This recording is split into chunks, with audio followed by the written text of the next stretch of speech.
is Sena Voncujovi. I'm live here from Tokyo, Japan, and I will just be answering some questions that some of our followers have had this week. I'm trying to do these sessions every Sunday, so please say where you're from and what questions you have.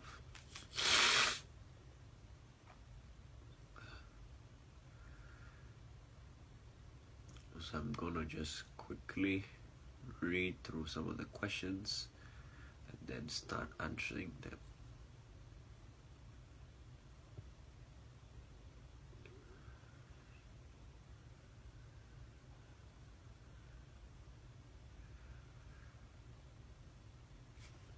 Hello.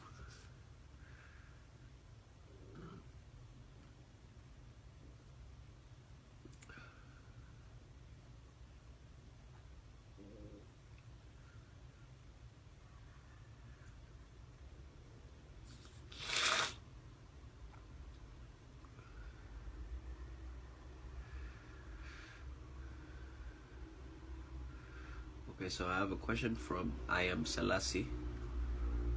He said, please, if one has lowered the potency of a spirit by doing what one was advised against, for example, having the voodoo that makes you immune from cutting of a knife. Basically, if you do something that they say you shouldn't do, how do you revive the spirit? Is it possible to revive the spirit? And does one need to be reinitiated to start it working? Hello, Toby. Well, I think it depends on the spirit. Certain spirits, you can't, for example, touch them after you've had sex, right? Or you've engaged in any kind of sexual activity. In my experience, you don't necessarily need to be reinitiated. If a spirit is angry at you, they may express their discontentment in a divination, in a reading, or in your dream. So you should go to your elder, do some cleansing baths, maybe do some rituals for the spirits to appease it. But in my view, you don't need to be reinitiated into the spirit if you have done something to offend it. Well, but if you continue doing such things, the spirit can leave you. So you can have, of course you can be initiated, but different spirits can leave you if they feel that you are not listening to them. Okay, let me go through some more questions.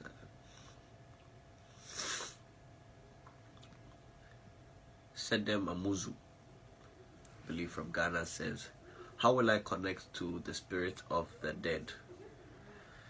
So the dead are your ancestors, or sometimes not even direct ancestors, but anybody who is basically like a ghost, people who are dead but they're still moving in between the realm of ancestors and the realm of the living. And there are some spirits that work specifically with those kind of spirits. How do you connect with them? One is, for your ancestors, is through libation. So you can offer them water, you can offer them alcohol, you can also cook for them. I suggest that you find a priest that is knowledgeable about doing that, and then connecting with your ancestors who are dead. The other one is, there are some spirits that they work with people who are dead, in Ngoli, in Ibi. So if you're initiated in those kind of spirits, then you can work with people who are dead. Hello, Vigor. Nice to meet you. So your question is, when we die, where do we go? When we die, I guess the belief is that you go into the ancestral plane. If you died a cool death, I think there's a difference between cool deaths and hot deaths. So cool death is where it's out of natural causes, old age, it was fine. And then there's hot deaths where they will say maybe you died before your time. So for example, people who've had traumatic deaths or accidents. In Voodoo, if somebody has a hot death, that is considered, it's not ideal. So there are certain rituals that you must do for that person, so that they are able to transition into the cool plane of their ancestors. And in our life, so I had a brother that passed away about a decade ago, and he died in an accident. So when he did, for example, when we did the funeral, you're not allowed to bring his body inside the house, because they say he was a hot death and we are bringing heat. So his body was kept right outside of the gate. But we needed to do rituals so that he can also transition into the ancestral plane. But if you don't do those rituals, what you do is you have these people who are kind of in between, and this is what we call ghost goli. That's why when people see ghosts, they're not necessarily always nice. They can be very traumatizing, or they can be scary, because they, even them, some of them are not aware of whether they are alive or they are dead, right? Because 1 second they're alive and all of a sudden they died. So you need to do rituals for them. So when somebody dies a traumatic death, then they will you will have to do those rituals for them. But if you haven't had the traumatic death, the idea is that you go into the ancestral plane, or you can be reborn through your family. So as you said, every birth is a rebirth of an ancestor. So they'll say that. So sometimes when the child is born, you see that they have traits of somebody who was an ancestor, who was alive before. And you can see some children who have a lot of psychic abilities, or they basically talk like adults, and sometimes they'll say that is an ancestor who has come back into the world to help the world and support the family. Toby, you said, when are you coming back to Ghana?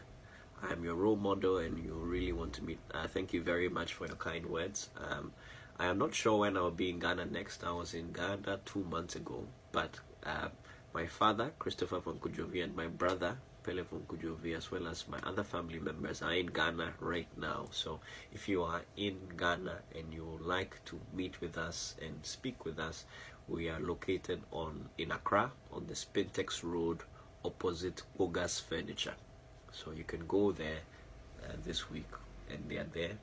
But I am not sure when I'll be in Ghana next. It depends. I'm based in Tokyo, Japan right now.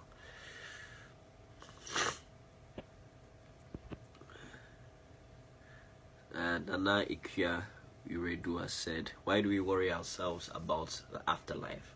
Come on, let's enjoy life whilst we can. Nobody has died to know the other side, please. Well, that is true. Acknowledging the afterlife doesn't necessarily mean that you are not going to enjoy life now, right? And I guess that in every philosophy, the afterlife and the current life is very connected. And yes, you may say nobody has died. That is very true. Nobody has died and you cannot see. But in Voodoo, it's possible to contact the dead, and the dead talk all the time. The dead can talk through divination. The dead can talk in your dreams and teach you things. So I have elders that are no more alive that are still teaching me things in my dreams of what herbs to use. So they are very much alive. Another one is sometimes you have these diviners or spirit mediums that are able to channel the dead. So basically they would call a prayer and the dead will just enter them and they'll start talking, and sometimes their voice will change, sometimes they're speaking in different languages. So in every Voodoo, the dead are very, very much alive. So to some extent we can see what they are doing now, and and they're still teaching us and they're still giving us information. So that is why we acknowledge the dead and thank them for their contributions to our lives. So now, if you have any questions, please just say where you're from, and please ask them, and I will do my best to answer to the best of my ability. But in the meantime, I'm just going to go through the other questions that were asked throughout the week.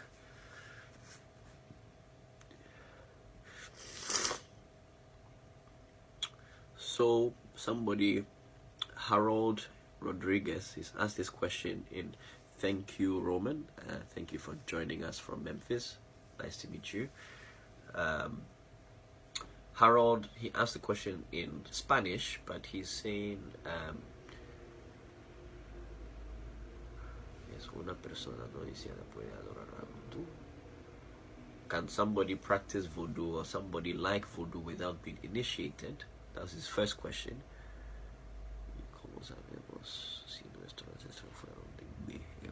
And he also asked a question of how do you know if your ancestors are from their Eves or Yorubas or other ethnic groups? I guess if you don't know them. And then the next question is it necessary to follow the traditions of your ancestors? And I think that's a very interesting question about if you don't know your ancestral lineage, what practice should you follow? And the other one is if you need initiation to practice Voodoo. And you don't necessarily need initiation to do basic Voodoo of trying to acknowledge your ancestors or acknowledge Mother Earth and all of that.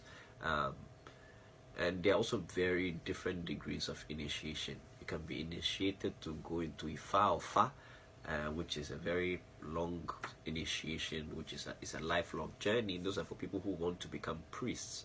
And then there are small initiations into spirits where Joka or Voodoo, little talismans, little amulets, and those things, some of those initiations can be just less than 5 minutes or 10 minutes. So there are various degrees of initiation, so you don't necessarily need to be initiated into big spirits or to become a priest, but you can still practice, right? That's the reason why priests get initiated, to become priests. How do you know your ancestral lineage? Well, I guess the spiritual answer to that is you can do a divination. You can pray to your ancestors and ask them to reveal yourself, right? Another one is you can go and do a DNA test and see where, and they'll tell you exactly where your ancestors are from. Is it necessary that you follow the path of your ancestors? I think different people answer this question in different ways, but I don't think you necessarily have to. I think you have to acknowledge and respect, and where you can offer libations to your ancestors through that lineage. But if you can't find the teachers and the elders to teach you that lineage of your ancestors, then I would say that you can follow what is good for you, because spirituality is about, what is practical for you, what is working for you now, as opposed to just following a doctrine. So yes, those are some questions, Mr. Chum.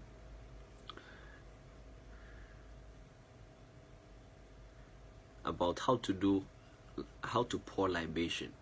So this was something I addressed in the last video, but to just mention again, you can do libation.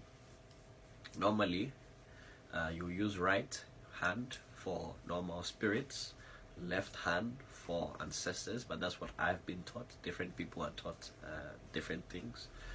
You can use water, right? You can have water and then pour it on earth, right? On some sort of sand, and then you ask for long life, prosperity, happiness, wealth, children, and any other thing that you are wanting. And then you show appreciation for your life, and you ask for guidance and protection for yourself and the people around you, the people you care about. Alternatively, you can also offer libation through alcohol. Usually you can do that with gin, but any sort of strong alcohol. and the alcohol is seen as hot. So it's important that when you offer alcohol, you offer water first, then you offer alcohol, then you should always offer water again to cool it down. Because the alcohol you take and you say, this is for my enemies. I want you to protect me from my enemies and face my enemies, and this is why you take alcohol, to make the voodoo hot in their face. So it's a combination of water, coolness, and then hotness, which is the strong alcohol. Another thing that you can do, especially for people who are you're not living in the rural areas, maybe you're living in the city and you want to offer libation every day in your room, but you can't just have access to sand. One thing that I've done in the past is to have, let's say, a bucket, and then you fill that bucket with sand, right? And you can get sand from different areas. So when I was doing it, I used to have sand from the shrine in Ghana and one from my ancestral grave, and I put all those sands, that soil from there, put it in a bucket, and I carried that with me wherever I was. So anytime I wanted to offer libation, I'll pour it in the bucket in the room, and that will be fine. One thing you have to be careful is that don't pour too much water or alcohol, because then it gets smelly. So you don't want to do that. So that's your question about libation. Mr. Chum, if you have any more questions about libation, please just ask them here and I'll be happy to answer them.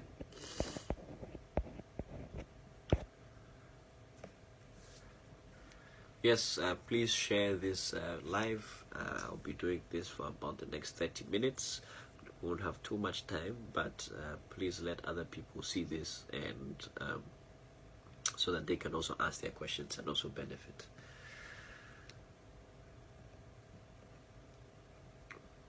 Okay, so I think I'm done with these questions, so I'm going to the next set of questions.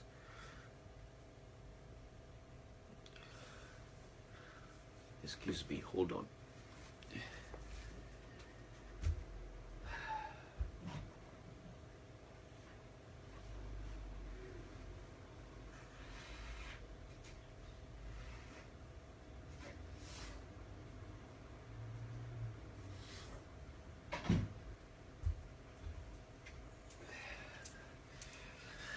Okay, thank you.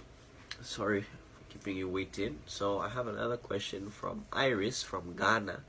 She said, how has voodoo worshipping been so far? I guess that's a question to my personal life. Growing up, I was socialized to see everything related to voodoo as being backward and demonic. At what age did you start devoting yourself to voodoo worship? Thank you for that question. Voodoo worshipping so far, for me, it has really grounded me.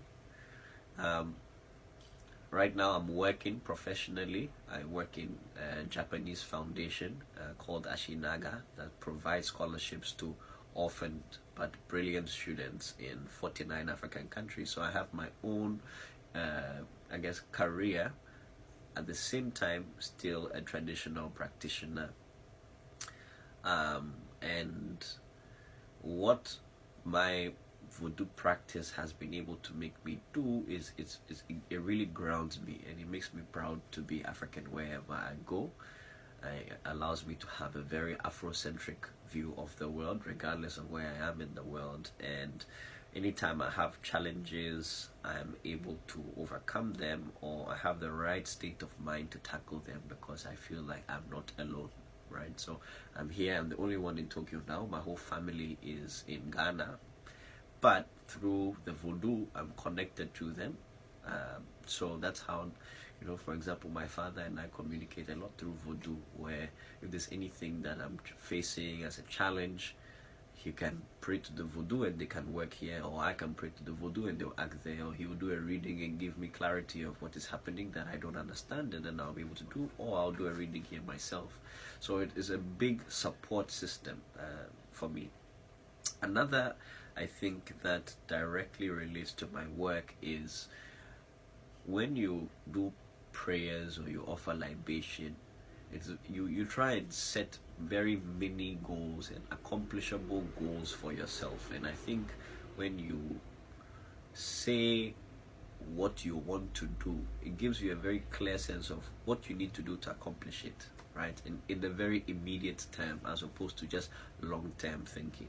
So it's been able to allow me to really focus my mind on what I need to get done. So you can do that every morning or every day. If you're offering libation every day you say thank you for your life, offer me health, prosperity, wealth, and all of that. But you say, this is what I want to achieve this week, this is a project I'm working on, I want to achieve this. So it clears your mind of what you need to do. So that has been very, very helpful to me. And I think even outside of Voodoo, people will say, a lot of people who talk to themselves in the mirror, that's good for your confidence, all those kind of things. And I think it's the same with Voodoo, that you communicating with your ancestors or your spirit, it aligns your mind to what you need to do. And that's something that's very helpful for me. At what age did I start devoting? So my father is a Voodoo priest. I've seen Voodoo my whole life, but I wasn't practicing because my father didn't want to force us into the tradition, because he was forced into a tradition, or he was born a Christian, but he basically left when he was 16, and he became a Hindu monk for 10 years, and then in India, before eventually he came back to Voodoo. And so he didn't want to force us into Voodoo, even though he was a Voodoo priest. So at some point I didn't believe in Voodoo. I was an atheist, funnily, until I was 13 years old, and then my older brother started teaching me about Voodoo, but the more practical aspect of Voodoo, of using spirits in your direct life and giving them tasks and testing them and seeing if they're working or not. And that's when my whole life changed, because then I saw that what my father was doing, or what ancestors had been doing for several centuries, was not just imaginary, but it was a very deep understanding of nature and how to be in harmony with nature to be able to achieve the purpose of your destiny. So when I was 13, that was very, very interesting.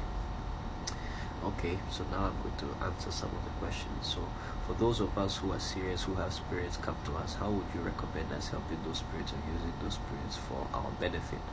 So if you are a seer, of course you have spirits coming to you. I think it depends on which spirit is coming to you, but one that you can, first you help them, you can offer them water, right? You offer them, every spirit needs sustenance, so you offer them water and you see. But first you need to know if the spirit is going to work with you or not. So you need to ask them, give it a small task, give it a very specific task, and see if it accomplishes it. Give it a specific task within a specific time frame, and say, I want to achieve this, I want you to give me a sign, and I want to see the sign in this way. So for example, when I was studying to use spirit, what you do is, for example, I'm wearing this bracelet every single day. Nobody talks about the bracelet, and I'm wearing every day. Now I have a new spirit, I want to test it. I say, okay, I want you to make people recognize this bracelet and compliment me. And you give the task, and you see if the spirit will be able to do it. And if you go out and people start noticing the bracelet, then you can see that the spirit is working. So find a little task to give the spirit, and then after that, then you can start giving it bigger tasks that will directly benefit your life, whether it's your career or whether it's your family, whether it's trying to help other people. So that's my answer, Mr. Roman. Selom said, do I know about the Fa? Yes, so I'm a Bokor. So I was initiated into Fa in 2012. Yes, so that's 7 years ago, and I've been practicing Fa since then. And Fa is very good for divination and being able to guide your life. So I've been doing Fa now, and my father is also a Bokor, my brothers are Bokors, and we have a network of Fa Bokors from Ghana that support our work, and some of my best elders and teachers have been Fa Bokors.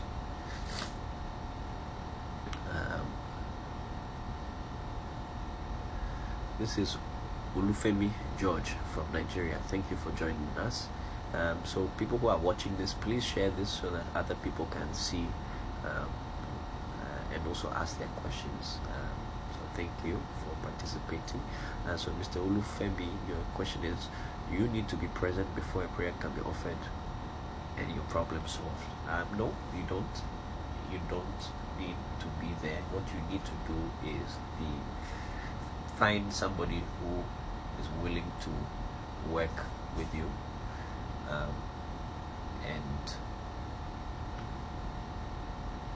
find a legitimate healer who will work with you, and then the customary thing is to do a divination session with the healer, and then the healer is going to find out what your problem is, and then they will tell you how to solve it. And this can be done remotely. So now, technology has allowed for people to now even do divination sessions, across the Atlantic, that you don't necessarily need to be present to do. So for example, at African Magic Temple, which is the shrine that my father runs in Ghana, what we normally ask is, we will ask you to, at least if you're in the US, you ship the piece of money or something of yours.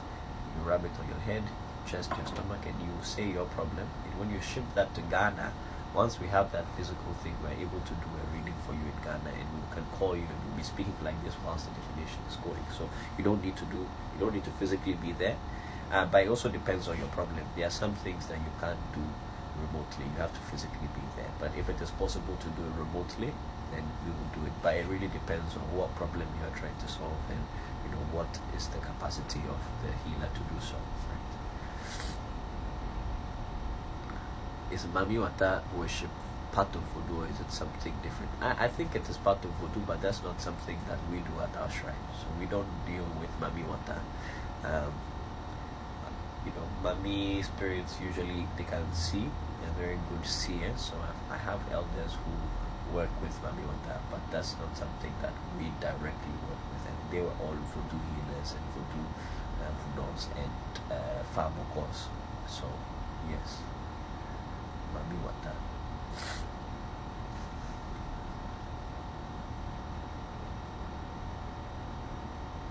And also, Miss Iris, you were asking a question last week. You said you're from Ghana. Are priests supposed to do certain rites before they hear from their deities? So some people are naturally born to be able to see or hear, but some also, even if you have that natural ability, there are things that you can do to improve it. So for example, there are herbs we call talking herbs that or seeing herbs that will basically open your eyes or open your ears, right? So on the human body side, what people will do is there are rituals where you can put, if you go through our photos, maybe you'll see some rituals that we've gone through. Basically, put things in your eye, don't put things in your ear, which are herbs that are known to open your ears. And yes, we are still live. Open your ears so that you can hear. But you need to be careful. If you open your ears or you open your eyes when you are not physically or spiritually ready, you may not be able to control it, and that can lead to you seeming mad, right? So in Voodoo, we believe that the difference between a mentally ill person or mentally unstable person and then a healer is the lack of control. So if you can see and you can control it, then you can help people and you can help your life. But if you are seeing and you can't control when you're seeing, then you are not functional in society and people will deem you to be crazy. So you need to be spiritually ready to open your eyes before. So you shouldn't be too focused on, I want to open my eye, because you can really be really scared of what you are going to see if you start seeing. And if you don't have the spirits guiding you to see before you start seeing, that can really affect you negatively. And we've seen that happen many times before. People who want to see, and they're just trying to get all the initiations and all the rituals as much as possible, and then it leads them to become mentally unstable and they can't function anymore. They start seeing too much. So when it is your time to do, you do it, but don't focus on I want to see. But there are rituals to do. Again, on the cowries that you use. People use cowries to divine, but the cowries that I use are not just any cowries. The cowries are specially prepared with certain herbs, and you do sacrifices on those herbs within the cowries to make them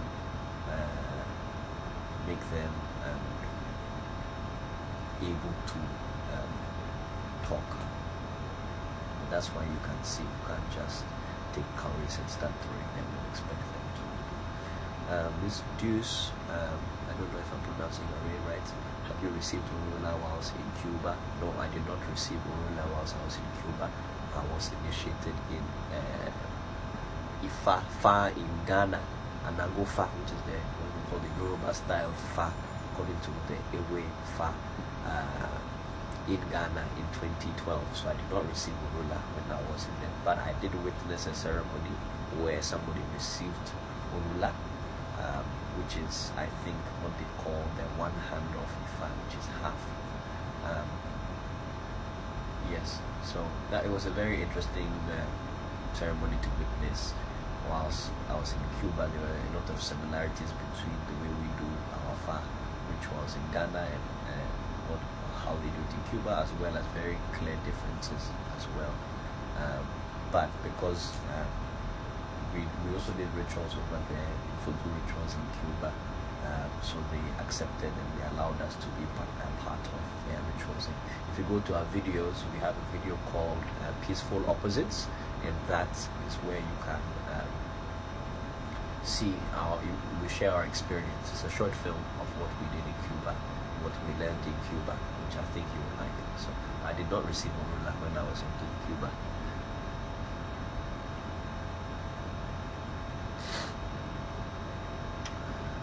Mr. Lom, you say you have been told we are the ancient Hebrews, and yet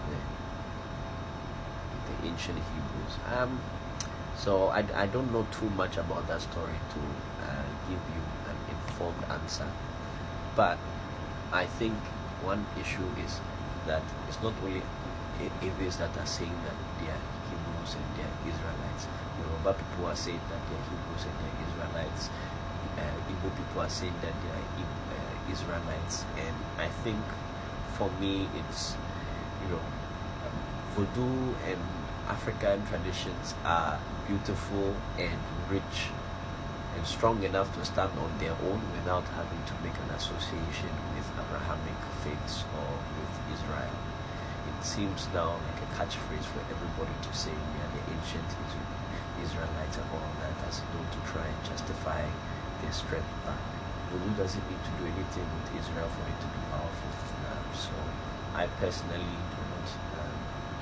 I would like to have Africans being proud of what comes from them, as opposed to having to justify their legitimacy by associating it to Abraham, things like that. But again, I haven't done enough research in that to be able to give an informed answer of if we are the ancient Israelites.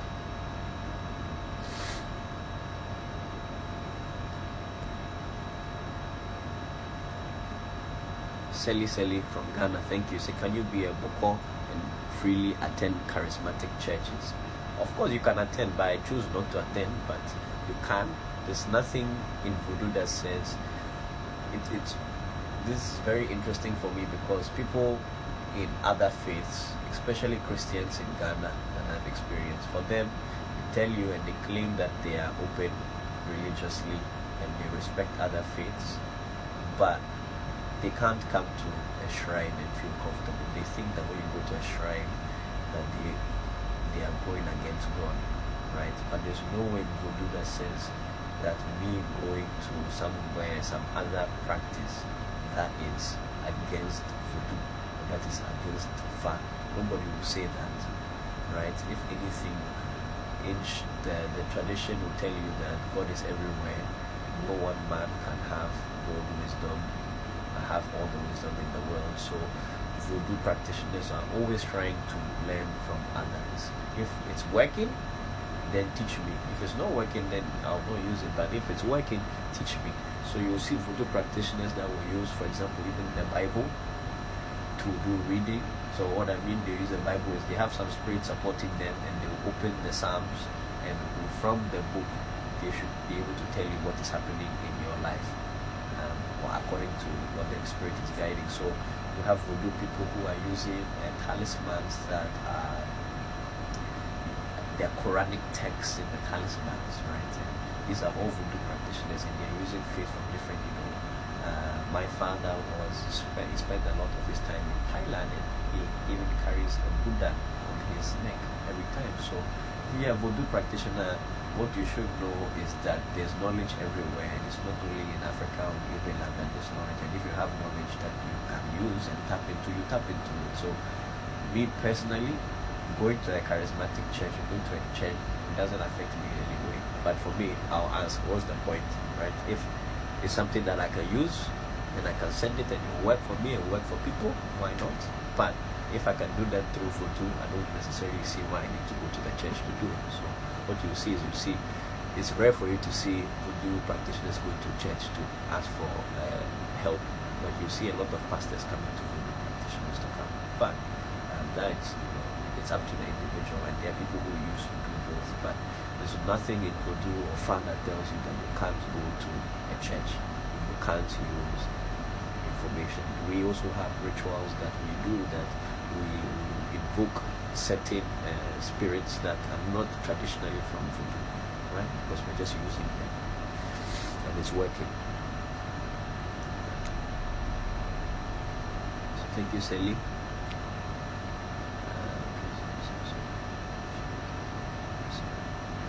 So what are the similarities between Cuban Fa and Igbe Fa?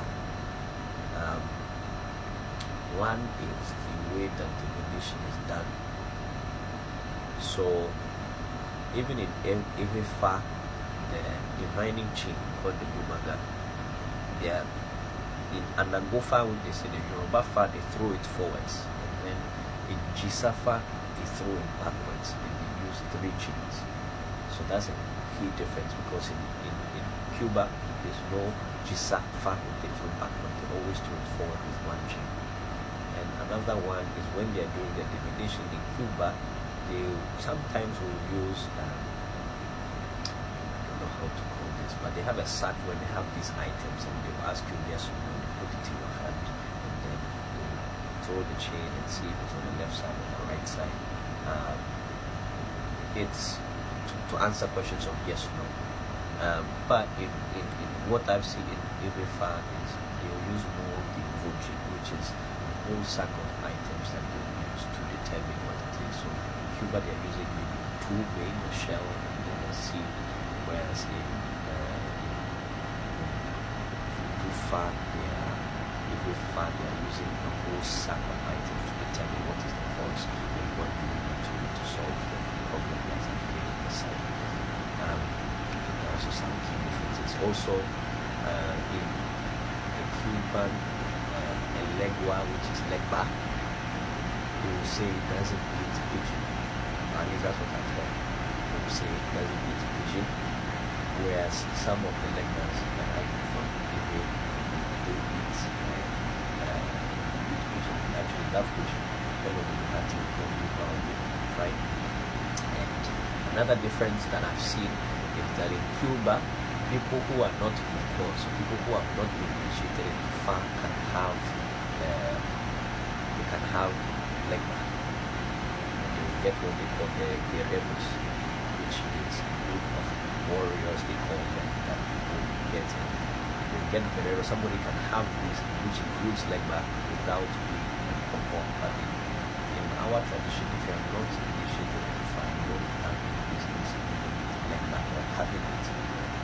When you pray to Legba, but you don't go Legba if you are not in Bokor. So that's some key difference I've seen.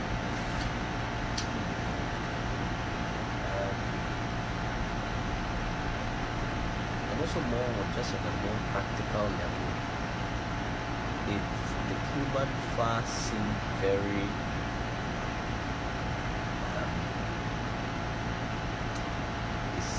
very structured. It seemed like what's the story that they heard in the Voodoo. That is what they say when they hear them. So they can, oh, this is what they say. But in Voodoo, some of the Voodoo healers that I've seen checking far, it's much more fluid because they are reading what the sign is saying, but at the same time they are also hearing what the spirit is saying. Sometimes you can even do reading where the sign is trying to cheat, is trying to deceive you. Right? So you're hearing something different from what you're seeing. The Voodoo healers I've seen, or some of the best Voodoo books that I've seen, they are hearing spirit at the same time reading. So it's much more fluid and much more flexible. That's why they can say things directly to your life and even mention names, tell you things that you did even this morning that probably if you're reading the sign you will not be able to see. So it's much more fluid, but I think it depends on the person. I haven't seen enough people in Cuba to be able to say that that's how all Cubans do their divination, but based on what I've seen, this is some of the similarities and differences. Okay, now let me just answer some more questions.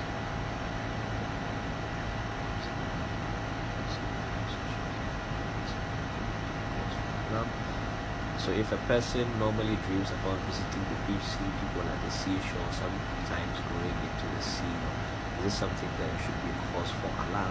I personally, I don't think so. Maybe you have spirits that follow, from the sea or from the water that like you, so they are giving you a sign. What should be a cause for alarm is if you start seeing yourself drowning, or in your dream you are seeing that you're having problems with the water. That's what you should be alarmed, because that can be a sign that you could drown, so you should be careful. But if it's just seeing the sea, there's nothing necessarily negative about that. Maybe you want to do a divination with somebody to be able to see it. When you go do a divination, don't tell them this is what you're seeing. If in reading it comes that you are seeing the beach or some water spirit comes, then you can confirm your dreams that actually you do have spirits on the sea for you. Sena, so this Afi Dara. Sena, how receptive have Ghanaians been ever since you guys have become open for mission to reintroduce the philosophy of Voodoo and make this knowledge accessible to all who seek to deprogram themselves from religious theories and misinformation? I think the support, we've had overwhelming support, and I think it really made me think, or make us think about who are we making this information for. And the majority of Ghanaians are Christian, so there are a lot of people who are very hostile to us, and people will insult us and insult our families and say all sorts of nasty things. But we quickly realized that those are not the people that we were making our films for. All this kind of information and providing all this content is not for them. We are not here trying to convert people.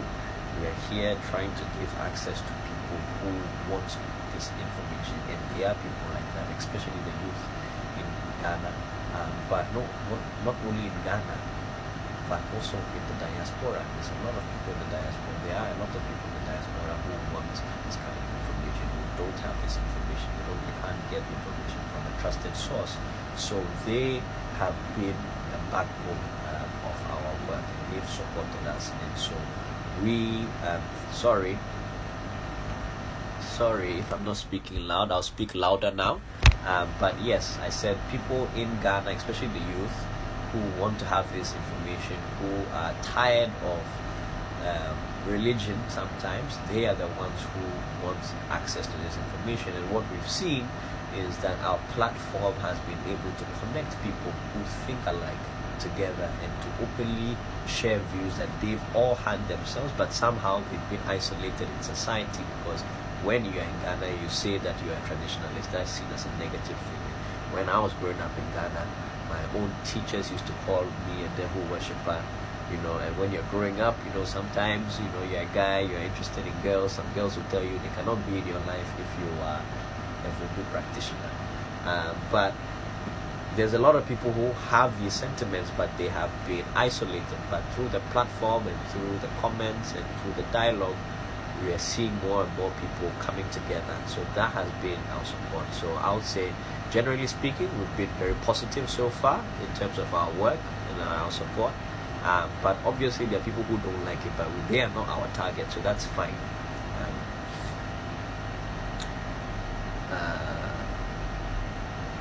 Hello.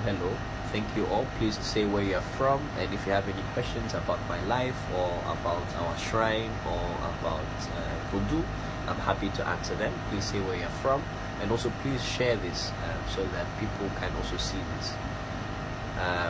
Have you seen a spirit before? It depends on what you mean by seeing.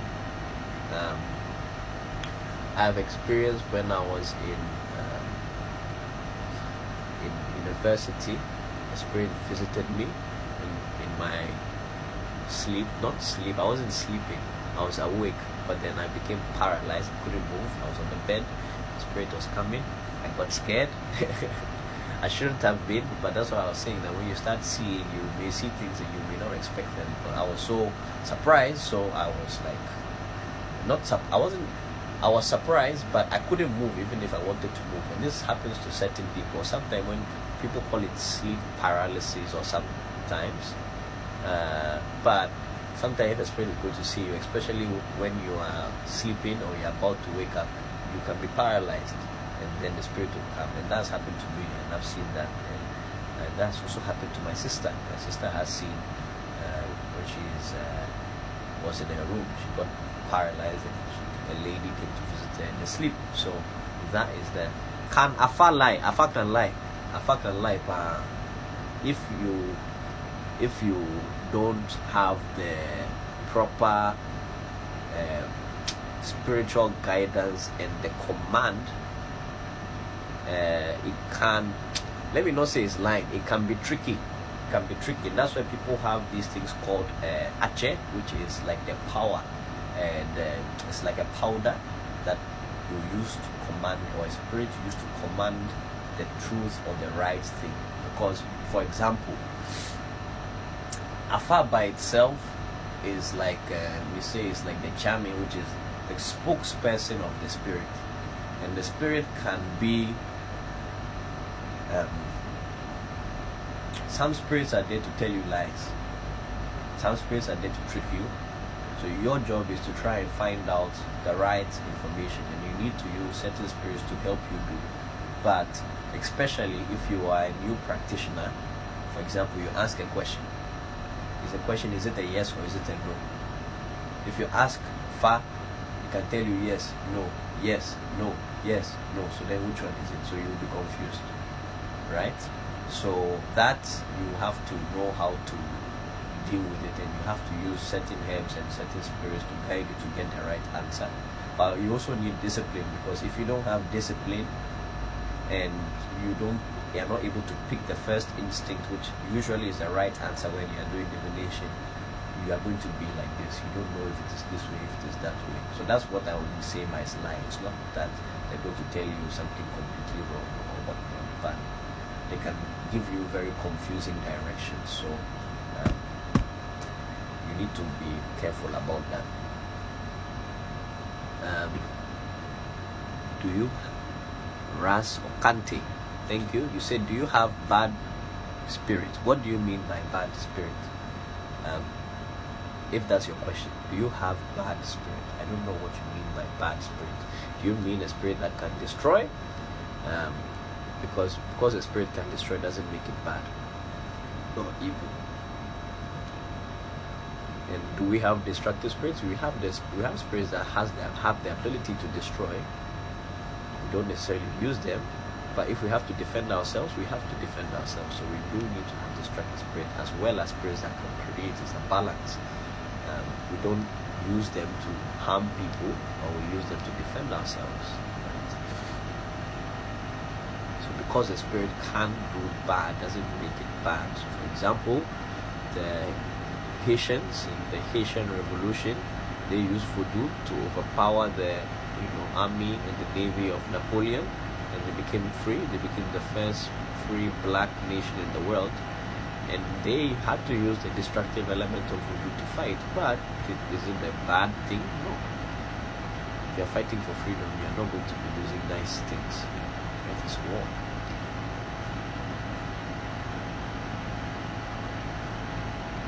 If you have any other questions, please ask them. I'm going to answer some of the questions from earlier today.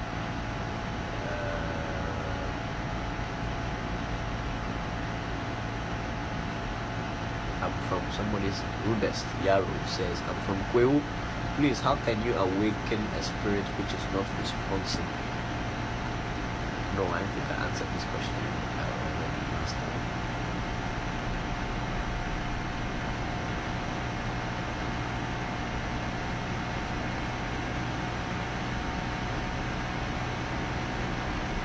What is witchcraft? That's a very interesting question. Some people answer this question differently, but this is my understanding of what witchcraft is. In our language, David says Ajay. Our mothers, is what people call as witch. I personally have an issue with the word witchcraft. Not that the word is wrong, but when you say witchcraft, it's a word that's an English word that has whole different sets of meaning. For example, medieval Europe was having witches that were against God and basically being killed because they were against God. So when you translate witchcraft and you bring that into voodoo and you say Ajay is equal to witchcraft, I don't think so. Ajay is equal to not necessarily witch. Sorry for those I'm not speaking up. I'm sorry. I'll do my best to speak louder. So Ajay is like generally seen as a female entity that has the ability to be very destructive, but at the same time very productive. There are a lot of people who will use the spirit of Ajay to see, because it's seen that the spirit of Ajay is very good in clairvoyance and libation. People use Ajay to see. Generally speaking, it is not considered a positive thing today. But you look at some of the stories, they will tell you that there has been, I think there's just a loud humming, so it's overpowering your voice. That's my computer, so I'm going to hold it here now so that you can hear it better. Can you hear me better now?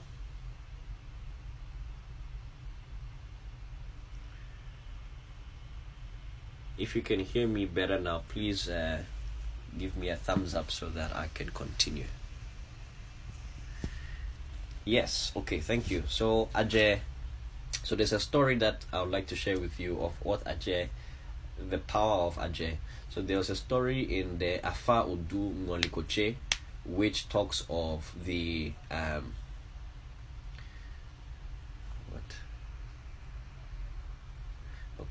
there's a story that says that one time God Mau wanted to know who is the best diviner in the world, and the competition was between Fa Urumila Lomina Fa Hebiesu, which is the god of thunder and lightning, and then Ajay. So these three were competing on who is the best diviner, who is the best seer in the world.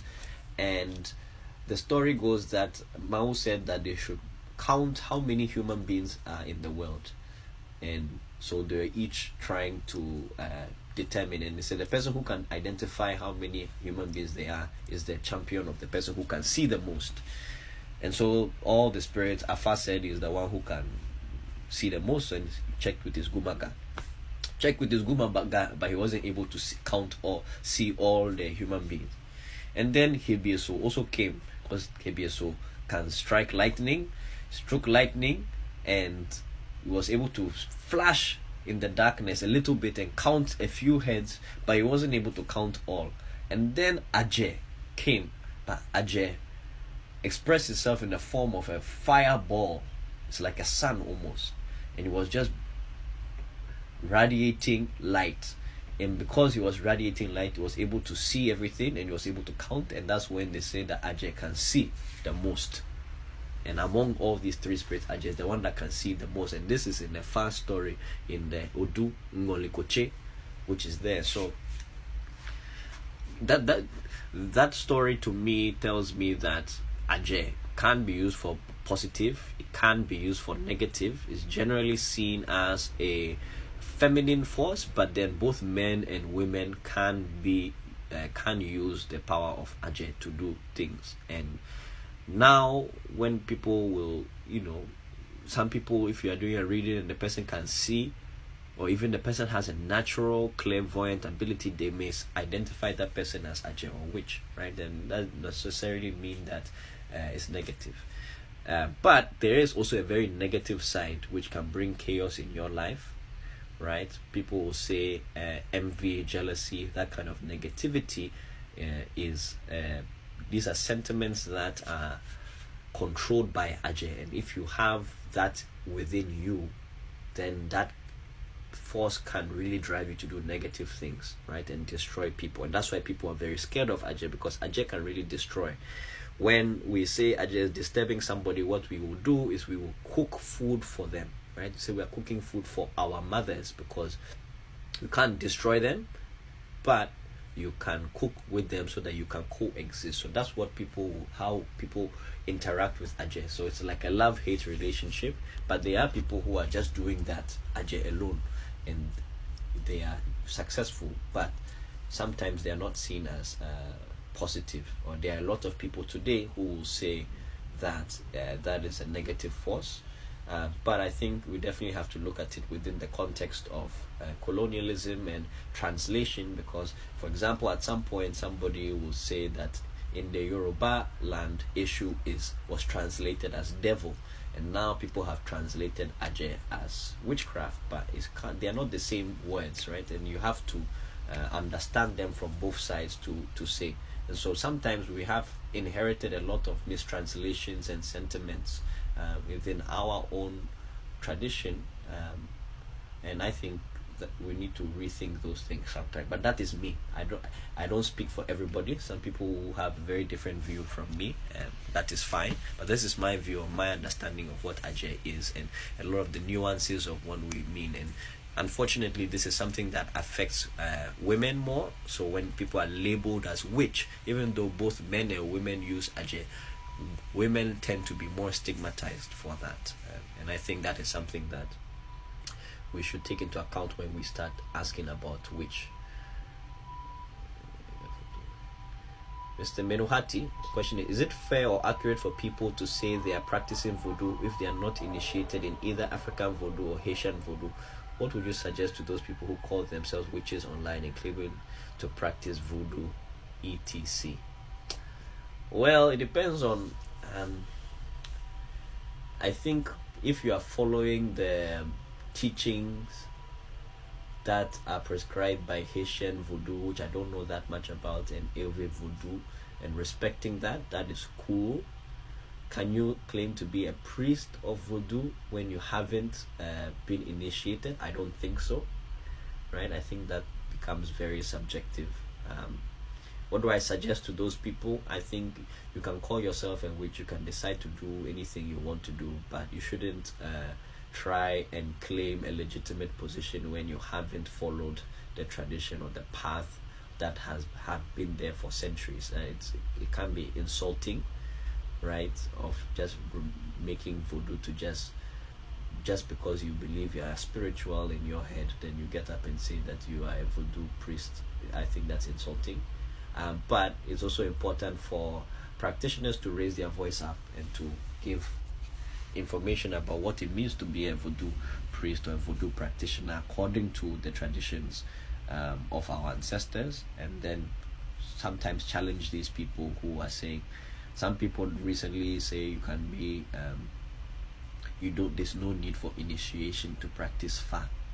You can be practicing Fa. I think you can benefit from the teachings of Fa without being initiated, but you can't claim to really practice Fa when you haven't been initiated, because you haven't been given the authority, because this is something that's passed down from person to person, from priest to new priest.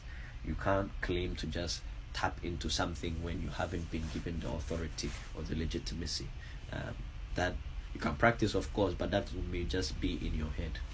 But that's my view. Some people will disagree, but that's okay.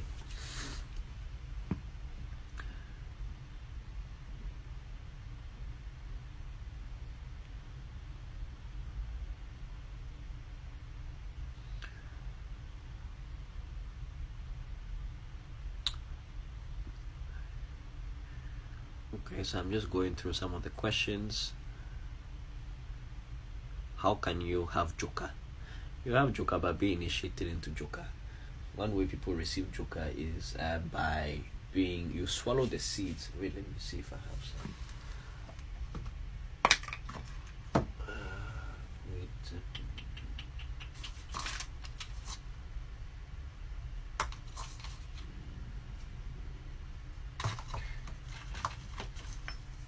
Okay, this is what we call astakui. Right, they call it the alligator pepper. So people who have Joka, normally this is how they transfer Joka to people. The seed is here, and then this is very small. You can see it's a very small seed, right? And people will, when you eat it, it's hot, right? So people, when they're giving people spirits, the person who has the spirit will transfer the energy with the incantations to the next person, and then the person will swallow it. So it becomes like the SIM card. So if you haven't received this seed, you can't be calling the spirit, right? And you can't also give the spirit to another person, the Joka. So that is why initiation is important, because it's a direct contact. You can't just claim to be contacting a spirit when you haven't received the proper way to call the spirit or pray to the spirit and know what the spirit likes or what it doesn't like. You can't be calling a spirit just in your head. I mean, you can, but that's not really effective in my view. But you can.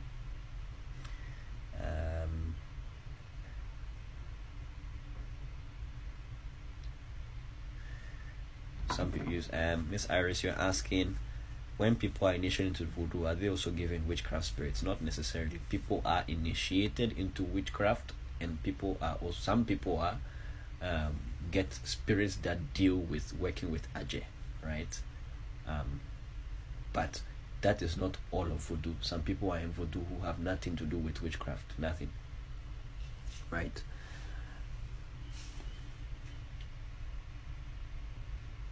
But there are also people who get initiated with spirits that work with Ajay so that they can see, right? They have certain things that they do so they can see. And some of them will use that for negative, some of them will use that for positive. They will be using it to,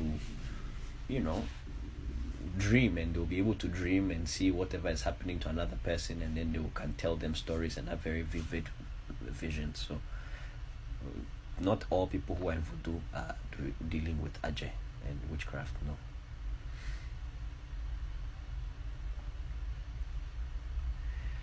So this may be controversial, but I have heard that many practitioners in Africa believe their practices in the diaspora are diluted. What is your opinion on the matter?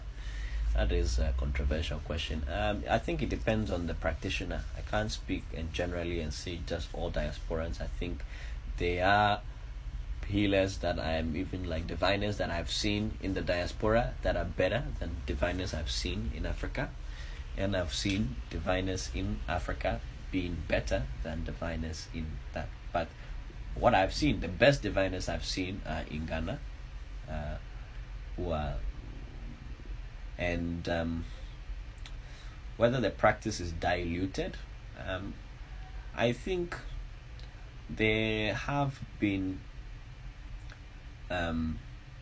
certain practices that didn't make it across or have been lost, that may make it difficult for people to connect the way they could have done in the past, right? That's why people may say it's diluted. But again, what you would see again in terms of trend is you don't really see that many African priests, even if they have access to trying to go to the diaspora to go and learn, because they are unable to do it in Ghana or in West Africa. What you have is you see a lot of diasporans who are unable to do it come to Africa to learn. And I think it's normal because the source is from West Africa. You know, a child cannot go and tell the father that you don't know the thing and our own is I know it more than you. Of course, you learn from him, and so you can, you have some background and some similarity. But I think people say, most of the time it's people in the diaspora coming to the continents to learn, because the practice is so diverse and so dynamic that they will come to the continent to learn rather than the other way around. So I won't, but ultimately I think it depends on the practitioner. In the hands of a master, any system is effective. So that can be in the diaspora, it can be in the continent. But that's my opinion. If you have any other question or anything you want me to clarify, I can, but that's what I would say for now.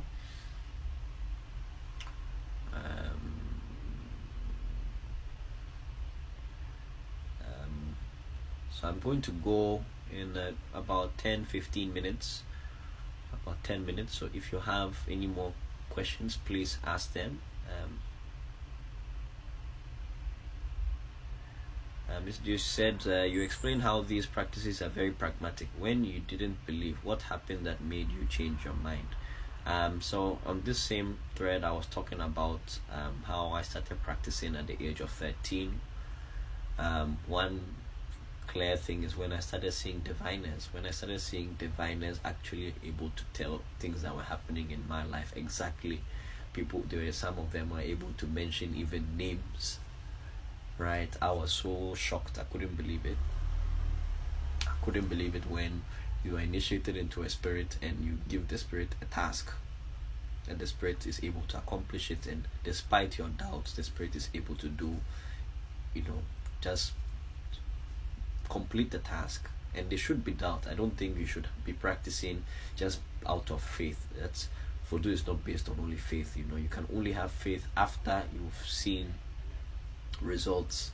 So when I know a spirit is working, when I know that the spirit is alive, know that the spirit has worked for me before, this is when I can have faith in it to do work for me when it matters most. But I can't believe in a spirit when I haven't tested it and it hasn't proven itself. And that's why when you get a new spirit, you shouldn't just believe that it's there and then when some problem comes you go, when you haven't even tested it. You need to be testing. That's why in Voodoo you practice and you get a lot of spirits. It's not just one, you get a lot of spirits, and you have to see which spirits are going to be active with you, which spirits are not active with you.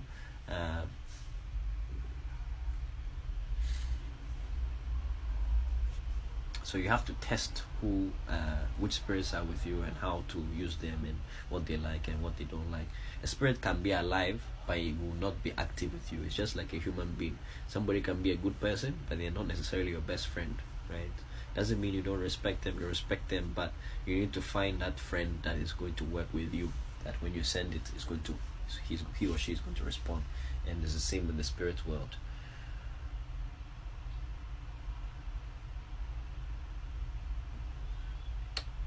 Menuhati says, what would you say is significant about Voodoo compared to some of the other African traditions that have been adapted in the diaspora? I would say Voodoo is very, very flexible, and Voodoo is very diverse and dynamic. I think in the diaspora, even in the diaspora, even if you talk of Voodoo in the diaspora, what I understand is they have a very structured sense of these spirits, and they have numbers, and they'll say this spirit is that, and this spirit is, these are the spirits in the pantheon. But I think Voodoo is too, especially in the continent, Voodoo is too vast to be able to classify it into some system or a book and say this is what is Voodoo and this is what the spirits of Voodoo are. There are some spirits that are there that nobody has, only that person has it, right? There are spirits that we have in our shrine that nobody will know, right? And you can't classify that in a book. Doesn't mean that the spirit is not working. The spirit will work, right? Another thing that I've seen a lot of people in the diaspora make a mistake is they will say, I want to be initiated into this spirit before they've even asked, or before they even know if they are compatible with the spirit. They'll say, for example, I want Mami Wata, or I am a child of Hegbeso, or I want Voodoo Da. But you don't know if the spirit it will work for you or it won't work for you. You only know the big, because the name of the spirit is big, right? And if you start following spirits just because they are big, you may not find that spirit that works for you. And that spirit that you work for you may be a very small spirit that you'll be initiated in some village. You will not be able to read about it anywhere online or whatnot. So I would say people should focus on finding that spirit that works for them, as opposed to finding the spirit that is famous.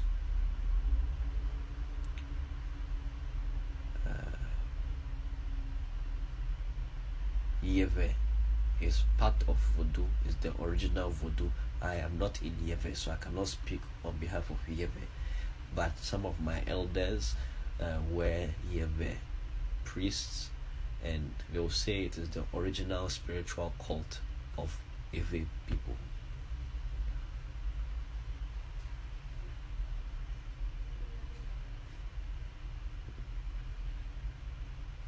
So this, you are asking if you are getting initiated. Not every spirit is best for you. So what will you do? So in our shrine, what we try and do is not is not only focusing on trying to initiate people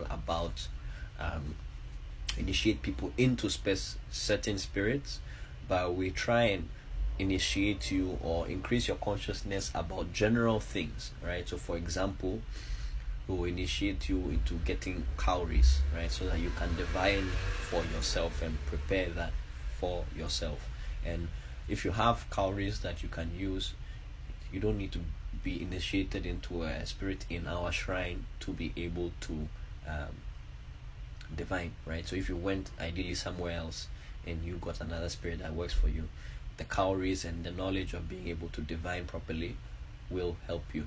Another one we do is what we call the Abraxas bath, where we get all the spirits in the shrine, we make it into a herbal bath and allow you to feel spirit, right? When I mean feel spirit, is physically feel spirit. When you invoke the spirit should shake you and you can feel it. Those things, if you are able to feel spirit physically and you're able to connect with spirit, regardless of what spirit you get initiated into, you'll be able to tap into that source, right? So these things are more holistic things of being able to open your spiritual doors or your spiritual consciousness on a macro level, as opposed to a micro level with just a specific spirit. So we believe that by teaching people and initiating people on that will help them ultimately become better spiritualists or whatnot in their life. That's why we focus on that.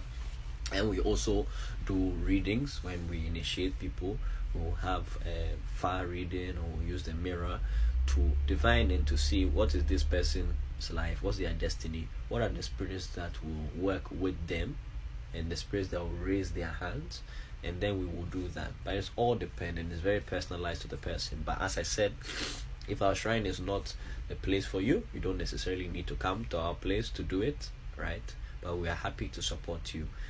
And some of the initiations that we will do for you will be beneficial regardless of if you are in our shrine or not.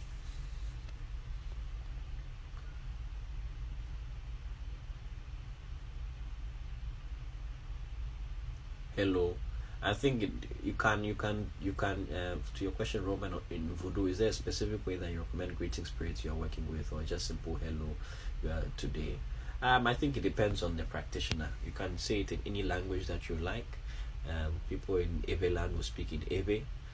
If you are Japanese, you can speak in Japanese. Spirits can understand any language, right? So you can just greet them. One way to refer to a spirit respectfully is Togbe, which means like grandfather, or it's a respectful title. People use that for spiritualists, so you'll call spiritualists like Togbe Dafliso, right? That's the name of the priest. People also will refer to the spirit as Togbe XYZ.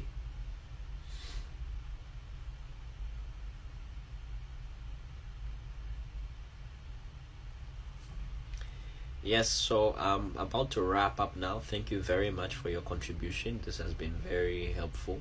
I'm hoping that I can do this every Sunday. And also sometimes we will have live sessions from Ghana, where we'll be in the shrine and you can ask questions directly to my father and the people at the shrine. So please stay tuned and ask any questions that you have. We will be taking questions throughout the week, and any questions that we have and we see, we'll just take a note, and then when we are on Sunday, we will do the Facebook Live where we can have this kind of interaction. Do you think yes, you need to bring 2 bottles of if Miss Iris, you need to bring 2 bottles of London's dry gin. Yes, I believe. No, Beefeater dry gin. Yeah, 2 bottles of Beefeater dry gin. But if you send us a message, this automatic reply that gives you our direct contact information about the shrine in Ghana, and so you can contact them.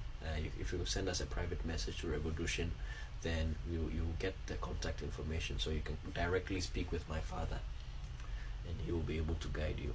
So thank you all. Yes, we are in Ghana. We are in Accra. We are on the Spintex Road opposite Bogas Furniture. Let me just see if there are any questions that I've missed.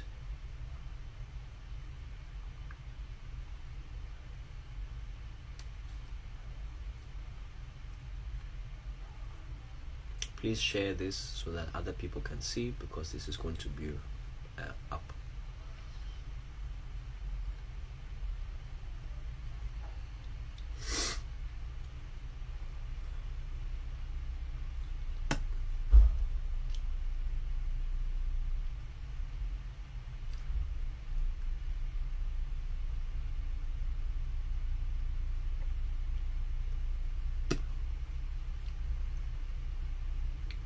Okay, I think I've answered all the questions. So if there are no more burning questions people have, I would like to end this. Thank you very much for your time. I appreciate all your support, and please think of more questions so that next time we can have this. And if you have any specific questions for my father, I'll be happy to have them in Ghana also do the same kind of Facebook Live interviews. Thank you.